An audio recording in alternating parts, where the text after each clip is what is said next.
Well, in the introduction, I read somewhere that you are the person who was perhaps surrounded on depression and burnout, whereas today you are at the verge of a peak where success literally shouts.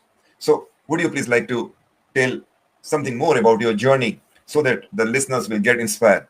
Please try to be in short so that we can ask again more questions. Please go ahead. Thank you. So, really short. It's all about turning the focus that we have Mhm. outwards on outer acknowledgements, outer achievements, Okay. inwards. As Mhm. much as I want to expand outwards, I need to move inwards. So, in my own journey, I have been facing a lot of suppressed emotions, a lot of unhealed traumas, Ooh. karmic cords with ancestors, doing a lot of shadow work, healing the inner child, etc., etc. So, it's all about connecting to these 95% unconscious and stored, unhealed emotions and traumas, and to shed light and consciousness upon it. So you have access to more consciousness and more light. Because the 5% of consciousness that we have is a higher vibrational frequency of light than these 95% of unconscious programs. So I've been doing I have cried a lot, and I've, cleansed my one book that I've written is called Holy Fuck and Sacred Water, the secret connections to everything. So I've cleared out my Mhm. inner water from cellular memories of trauma and unresolved emotions, etc. So that was my journey. And this is also Oh, what I help others with. Yes. great. And as you have said that your life motto is got do less, be more. So please tell us in short that how you have worked on it, or can you please give at least one, two, or three tips that a person like me can apply this principle? Please. Yes. So everything starts with a breath, right? We Mhm. are being born into this life with a breath. And then when we exit this life form, this shape, this body, we do it with a breath. But most people are so stressed today, so their breaths are restricted and limited. And this means that we live restricted and limited lives. So to start with breath work is one good way to move into the body. That's one tip. And also to address, uh, to discern from the ego. The ego is Mhm. about keeping us safe and to keep us small, to keep us limited. It's all about survival. And the soul is about to make us thrive and evolve. So also to become aware, like, am I following my ego that wants to keep me small and limited and wants to keep me safe? Or do I want to expand and be more aligned to my soul? So that's like two tips. But I truly believe that each and one of us, we have keys to each other. Like, Mhm. we have our own keys, everything is within me. But Right. sometimes we don't have access to our own keys or codes. So this is how we can take help from other codes and other who have the keys. So to unlock us from there, but we all have it within. Hmm. Right. You are very correct that yes, you have got main part is the subconscious mind. Well, Ulrika, you have got a experience of more than 30 years and where you have passed through so many stages, and in that 30 years in your health and personal development, what is the most surprising lesson you have learned about human resilience that isn't typically discussed that you think? Please. That we are out of practice to listen to Hmm. ourselves. We have given away our powers and our life force energy to listen to outer institution, governments, experts. So once we crack that key and listen inwards, Okay. then we are unlimited. Right. Well, really your all the details which I read are highly interesting, and really you are a person who has literally shifted from a bottom to top for me at least. When I read, I came to know that you have mentioned being a multi passionate about professional from physiotherapist to yoga therapist. How did each of these roles contribute to your understanding of holistic wellness? Good question. So for me, I think we don't have the whole picture. It's like a Hmm. puzzle. You have a little piece of a puzzle, and then you puzzle it up, and then you are guided by your soul if you listen. Right? Because it also takes courage to follow your heart, your intuition, and your soul in a world where we are taught that money is God, and when we are taught one way to think, or these programs and limited beliefs that we all have. So it takes a lot of courage, and courage actually comes from the French word the heart. So it takes Okay. courage to follow the heart. So I for me, it has been, I cannot work as a physiotherapist anymore. If someone comes to me and have a knee pain, pain in the knee, so that means that I have to have a holistic approach. I cannot just treat the knee. I need to look, so who is this being in front of me? What is the information from the soul? So perhaps we need to address total different areas than just focusing on the knee. So everything this has taught me that we are multidimensional beings. We are multidimensional, multi-passionate, and everything, like a circle, has 360 degrees. So if I'm only looking into 1 degree, whether it's spiritually, whether it's politically, whether it's in your body, then you are missing out the other 359 degrees. What is going on there? And these are the things that we need to address, because it's in so many levels. We have a body, but we are soul and spirit. We have this mental, physical, emotional, spiritual, sexual. There's so many layers. So Ooh. we really need to find holistic approaches that addresses them at the same time. Because we can be out of alignment with our soul, or we can be emotionally closed off, and it takes as physical symptoms. So if I'm only treating the physical symptoms, I'm not pulling. It's like a garden where we are the plants. But Okay. before we can plant new seeds that we want, we need to take up the weeds with the roots. So we need to take up the weeds from the garden so we can plant new seeds. But most people don't want to they're missing out, taking out the weed part. They just want to keep on adding on, planting new seeds. But the garden is full. So we need to clear out the garden before we can plant new seeds. Right. By the way, are you still working as a physiotherapist, or you are already no more? Okay. Then would you No. like to give at least few advice? My daughter is a physiotherapist. When she comes from her office, she literally gets sagged out and highly tired. So any person who works in the office or in the business, once he or she comes back at home, what advice you would like to give, that these are the, at least you take 1, 2, 3 steps that will at least give you a shift from your tiredness to energetic level? Good question. I don't know if there's like a quick fix, like 1, 2, 3 steps. I really don't know, because we're each different with different experience and different Right? assignments. Okay. Okay. One big part of this big tiredness might be that you're not aligned to your soul, that Oh. there's more to you, because you get tired of all these 3D things that we have in the 3rd dimensional, the matrix, where we live with our physical bodies. And it might also be that your boundaries to your clients or to the people you meet are very weak. So you are entangled with your clients, which we are all the time, because we are energy. We are pure energy in physical bodies. So I can tap into your energy right here now, Dinesh, and I can feel you in your energy. And all this also makes me tired. Like, oh, I feel so much everything. So really Oh. to honor our own boundaries, and also that we are not here to work, 40, 60 hours per week, coming home and being drained. We are here also to enjoy life. So what do we need to look, what part of, am I aligned to my job? Am I aligned in my relations with myself, with others, etc., etc.? So there's so many things that we need to look upon.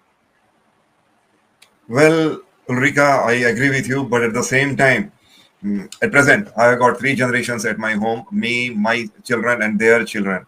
And whenever I talk to them about spirituality, they say all humbug. Papa, we are highly loaded with the home loan, children's loan, this loan, that loan, and so on. So they just focus on work, work, work, and work. So can you please give a small advice that how the youth should divert themselves from workaholic to life which they can enjoy? So many good questions. So truly, okay, here's one thing. Today, everybody is bombarded with a lot of information from our cell phones, from our computers, from the Right? outer reality. And we are not built for all this information that is filtered through our bodies and our inner organs. In one day today, we get as much as information from the outside world 10 years ago as we did in 8 weeks. So in one day equals 8 weeks of information. So our inner organs, it's bombarded with information. It is like all the time. So Correct. this means that our inner organs, our chakra system, etc., it's working full time all the time. And just to think, okay, this goes to the unconscious mind, this goes here, and trying to keep up with everything. So one good thing can really be to disconnect, not listening to news, putting away phones, taking free time away, just be out in nature, etc. And also many youth today, and many people in my own age, we're adding more. We want bigger houses. We want more stuff. We want Oh, bigger cars, newer cars, and we right. try to fill our inner emptiness, our inner holiness, with outer stuff, with outer things, and it's never working. It's never working. Yes, you are It's very not right. working. It's never So working. the more things that I can clear out, like, do I need this stuff? Probably not. Do I need a big house? No. Like, I live a very minimalistic life. I'm a Swede and I'm in Spain now. We drove here in a camper van, and I love to be close to nature. Because at this very moment, Dinesh, at this moment, what do you need right now? Right. Very right. Very right. Please repeat. Yeah. Please repeat again. Please. What shall I Excellent. repeat? Excellent question that you asked. Please repeat again and give a little description about it. What do you want? Yes. What do you need at the moment? Like me, I've had breakfast. I've been on the walk on the beach. I'm here with you right now at this moment. What do I need? Right. I don't need a bigger car. I don't need a bigger house. I don't need another. And we women, we fill our bodies with Botox, with silicone for outer approval, but we need to approve and love ourselves. So what do we need, and how can we change this? So, and it's easier said than done. It is simple, not always easy.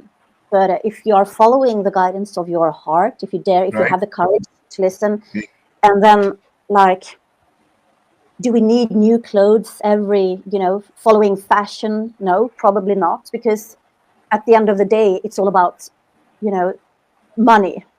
Right. Like, people want to have more money to buy more things, and the Correct. more we buy, the more stuff we have here. We are still having this inner emptiness, and we need Oh, to fill this inner emptiness with ourselves. No one out there can fill your inner outside will emptiness. help. No Yes. thing. No, Yes, you are very correct. No outside material can make you happy. Yes, exactly. you are very right. Well, Ulrika, I got a one typical question for you. I'm sure that all my listener would love to know more about it. In your book, The Journey Home to My Heart, you share a vulnerable autobiography. What was the most challenging part of being so transparent about your mental health struggle? Again, a good question. So, first of all, being transparent and being Hmm. authentic is a very Hmm. high vibrational frequency. It is even higher than love. So when I am authentic, I'm a Hmm. high vibrational being. Right? So it wasn't so hard to be authentic, actually, as this is my path. I'm here to Hmm. be authentic so I can inspire you to be authentic in your life, to have the courage, again, to follow your heart and to be authentic. The most difficult part was probably to relive it again. That everything that I wrote about, it was like a big, also therapeutic and cleansing process for myself.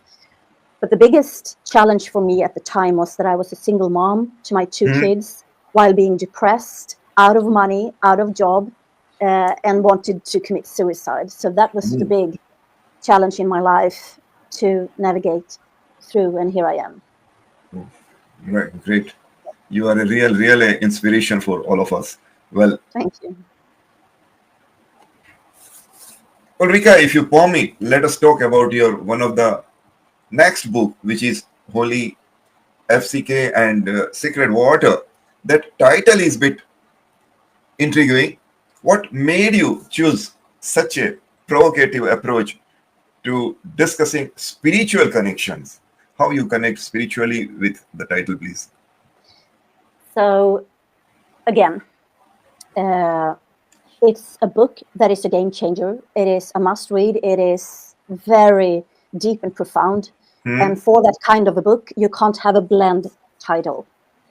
And again, a holy fuck is just a pure.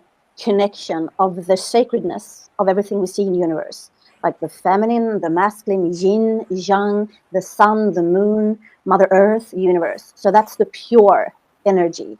That be the correct. For hundreds Yes. of thousands of years, we humans have polluted ourselves with our lifestyles, with our thoughts, with our deeds, with our behaviors, with our greed, with our manipulation. We have also polluted Mother Earth. We have polluted her waters. We have polluted her Mhm. forests. We kill her children. So this is unholy deeds that we commit from the 95% unconscious programs that we all have. We all contribute to the mess that we see in the world. We all contribute to the war, to the wars, to the conflicts, because each and one of us is like a radio station when we are transmitting Oh, the unconscious programs out there. And this means when I clear out my unholy fucked upness, the fucked up okay. programs, then I can transmit. I'm a radio station transmitting on higher frequency levels, and this is also what I'm transmitting out to the collective consciousness. And everything that you, Dinesh, that I, that everybody has ever experienced is stored in our inner waters on a cellular level. And this means that here are the unconscious programs that is transmitting constantly to the collective consciousness. Okay. So when we clear it out, when we Mm. clear out our polluted thoughts, our polluted mindset, our polluted lifestyles, our stress lifestyles, this means that we have access to more sacredness. And this is what we call holy fucks, Okay. because a fuck is a union. And it's also a word that has been very distorted and it can be used in Right. many ways. Yeah. So it's all about coming into the sacredness, the beingness of the star, the stardust, the soul, the energy of the soul that we all are. Yes. Well, one by one, you are literally uncovering the layer and coming out with, I'm sure that all the information which is highly needed for each and everyone in the life. Well, I have got number of more questions, but due to time constraint, I am unable to proceed further. But I have got few questions for which I would request you to take it as a rapid fire question, where try to give reply in as short as possible, preferably 1 or 2 words only. So here is few questions as a rapid fire, and the first question is, Ulrika, you are the stress management expert, and what are the 3 ingredients that you would like to speak out that one should adopt? The breath, your emotions, your trauma. Superb. Breath, your emotions, and your trauma. Wow, great. Well, the next question is, your expertise in the spans yoga, breathing, and the soul coaching. What do this seemingly different practices, interactions in personal transformation, and from this, which one you will give priority? They are all entangled, connected. The word yoga means connection. So for Hmm? me, everything is yoga. This talk here with you, Dinesh, is yoga. We are connected. So Okay. connection, connect, Connection, yeah, connection. Very connect right. to the unconscious, the Hmm. conscious, the feminine, the masculine. Connection. That's the Wow. holy fuck. Right, right. Well, you have been through the national TV, multiple podcasts and magazine interviews. Out of that, do you remember one questions that you remember and that was most interesting for you? No, there's been so many questions, but Mhm. and One everything question, is, if you can come out, please. yeah. So what is the now moment for you? Wow, great. Well, Ulrika, from being suicidal to becoming a soul mission activator, that's a profound transformation that you have achieved. Out of that, can you come out with 1 or 2 words that what they were that played active role in your life? I walk the talk. Ah, very correct. Yes. You have worked with the heart center people. Out of them, can you describe one particular area where you think that if you work, it can flourish very fast? Yourself. Lovely. Very correct. Very correct. Well, I have got still a number of questions to ask, but the time did not permit me. And believe me, each and every question that I have asked, perhaps I am the one who has learned maximum, and many of the things that I have read or come across in my life. But the way you explained and the way you blended and the way you described are really Very, very, very touching. So nice of you for being with us. Well, on behalf of our platform, I sincerely thank you and thankful to you for being on our stage. We pray Almighty to give you all strength, all wisdom, all courage, and all power that please that you can go on and spread this lovely message to the world. I'm sure the world needs you. With a one small more request, I would like to say that please do spare your time as and when we need. I am sure that together with you, we can definitely light millions of lamps in the life of the people who need the way, path, direction that you have today discussed. So nice of you. May God bless you. Thank you very much. And we say namaste to you. So nice of you. I loved it. Thank you so much.